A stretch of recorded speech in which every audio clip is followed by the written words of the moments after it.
So we're calling this an ethical framework for animal-based fighting predictions. And the goal of this work was to answer a long-standing open question. So there's actually two questions that we meant to address. The first was this famous question about whether you should choose to fight one horse-sized duck or 100 duck-sized horses. So you can see this question's come up in a lot of different places, and it can even be politically important. So I think it's time to close this debate for good. And there are also more complicated iterations of this problem. There's more options, and you have to pick two. So there are these more complicated permutations, and you can imagine it just leads to more discussion and more debate. For example, I just want to highlight the 11,000 comments on this. And so our question is, how can we ever get definitive answers to these questions? I think it's safe to say that speculation gets us nowhere since these questions are still being asked. One possibility would be to just do some experiments, but it would be unethical to have these animals fighting each other. But a more ethical possibility would be to run simulations on this problem, and that's the approach we opted for. So I'm just going to outline the basic approach, and then Srikar and Derek are going to tell you about the implementation. So our approach is to kind of, you can think of it as a sort of Pokemon battle format. So you choose the two animals or groups of animals that you want to compare. We associate some stats with each, so we define a health, an attack, and a defense. And then basically these animals take turns attacking each other. Again, it's just the simulation, so you don't need to worry. And they just take damage depending on these different stats. And we take turns and repeat this process until someone's health is depleted. And then that allows us to declare a winner and put these questions to rest. And so how do we assign these stats? We did this basically for all of the different animals we wanted to compare, we defined this number of kind of parameters, and then we assigned those, and from those we came up with the stats that you saw. So how do we assign these? There's a lot of research this morning.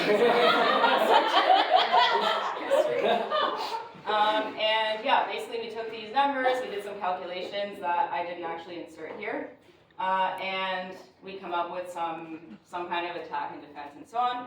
And then we can run these simulations to actually get answers to these questions, which now Srikar can show us how we do that. So, it's gonna work. Is this on? Big enough? Yeah. Okay, so all of Melita's research was put into this animalstats.csv. What did I do? I defined an animal class where you can calculate the damage that it can do. You can make it take damage, where it can either, based on the damage value, it either loses a certain amount of damage or just dies. You can then, we then define something called a team of animals, which contains animals, and we have a matchup. We have two teams.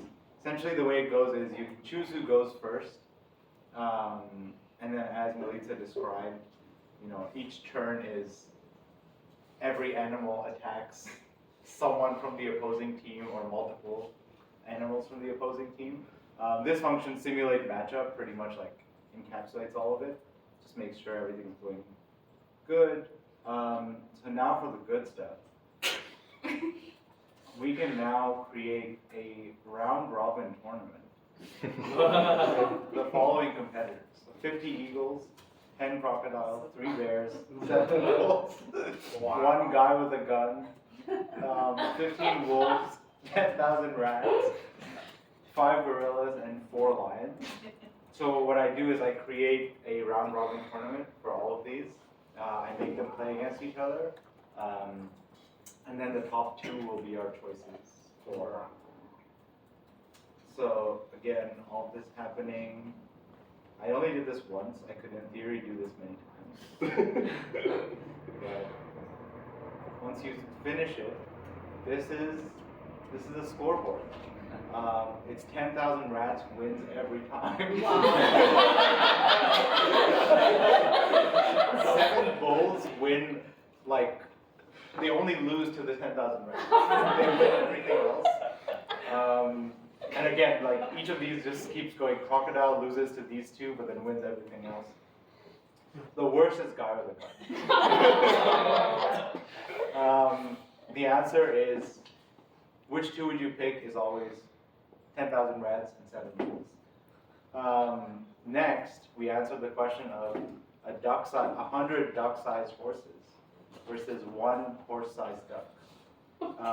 Once again, our simulation reveals, let's run it. Wow, it reveals that duck-sized horse, 100 duck-sized horses are better than 1 horse-sized duck. That's it. So next time someone asks you, email me. Now for future work, we have Derek to present our visualization tool.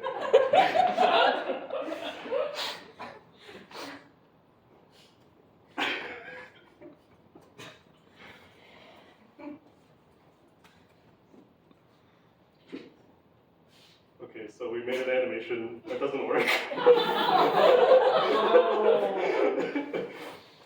So here is Barris. So you can see the Bears won.